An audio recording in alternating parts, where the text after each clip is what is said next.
In 1905, Charles Richet was conducting experiments into the mysterious substance known as ectoplasm. Witnesses at seances often saw ectoplasm float in space, taking the form of hands. These ghostly ectoplasmic hands would then float about the room, picking up small objects such as thimbles and placing them on the hands of sitters during seances. Writing in 1921, British scientist Sir Oliver Lodge, the pioneer of radio, commented on the research into ectoplasm conducted by Baron von Schrenck-Notzing, who had taken extensive amounts of photographs of ectoplasm seeping through the clothes of a medium called Eva C. According to Oliver Lodge, ectoplasm sometimes took on a semi-luminous appearance and was able to form an almost perfect three-dimensional replica of a full-bodied living person. Ectoplasmic hands were seen clutching the legs, arms, and hands of sitters, just as William Crookes had witnessed and photographed during his seances with British medium Florence Cook.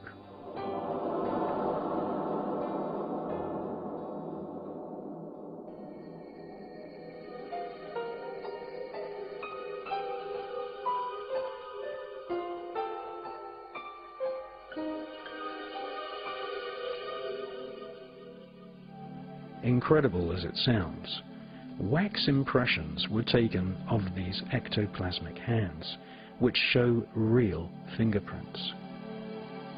This phenomena was witnessed by John Logie Baird, the Scotsman who took William Crookes's cathode ray tube and combined it with the pioneering research of Sir Oliver Lodge.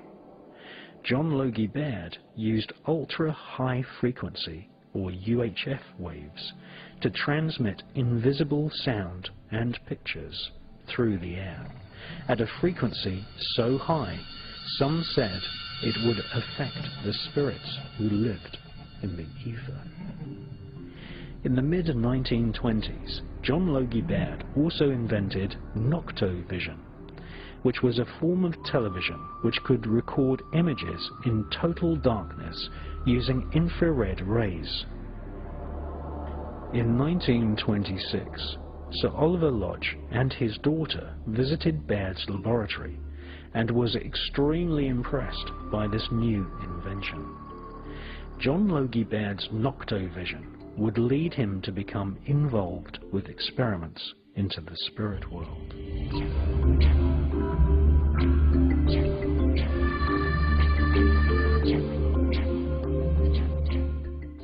One day in 1927, a professor from a Scottish university visited Baird's laboratory and asked if it was possible to use noctovision equipment to record ectoplasm and spirits at a séance.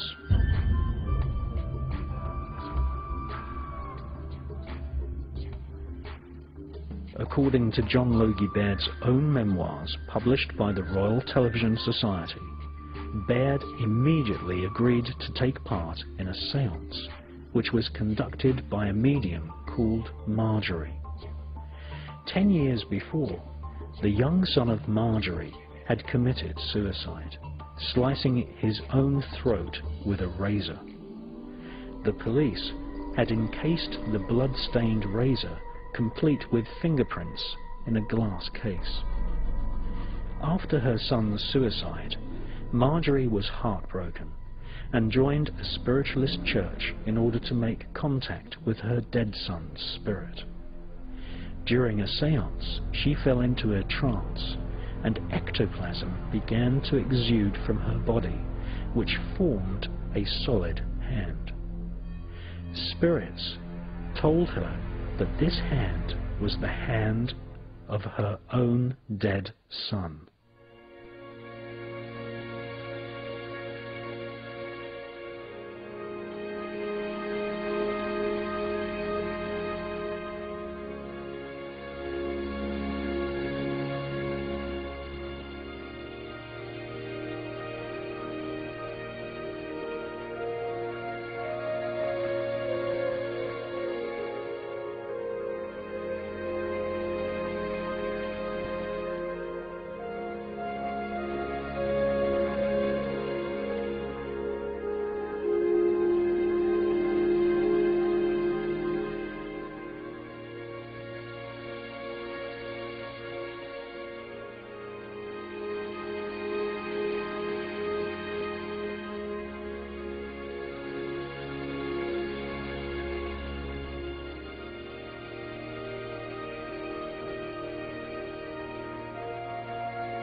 the Scottish professor from Glasgow University leading the investigation into Marjorie, told John Logie Baird that he had made a wax impression of the thumbprint of this ectoplasmic hand during one of the seances.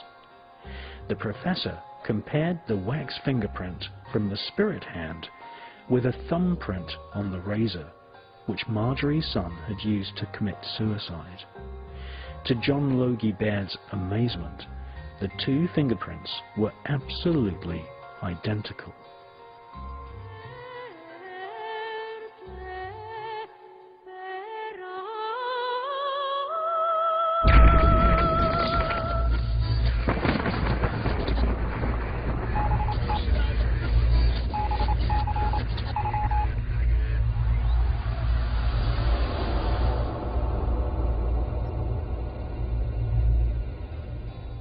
This would not be the end of John Logie Baird's extensive involvement in the spirit world.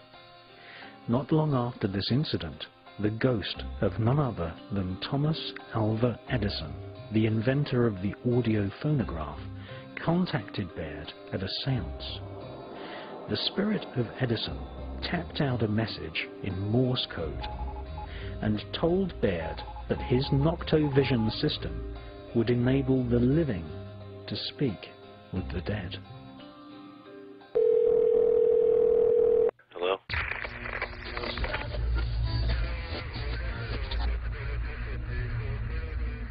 Well, it's a bit of a long story. A good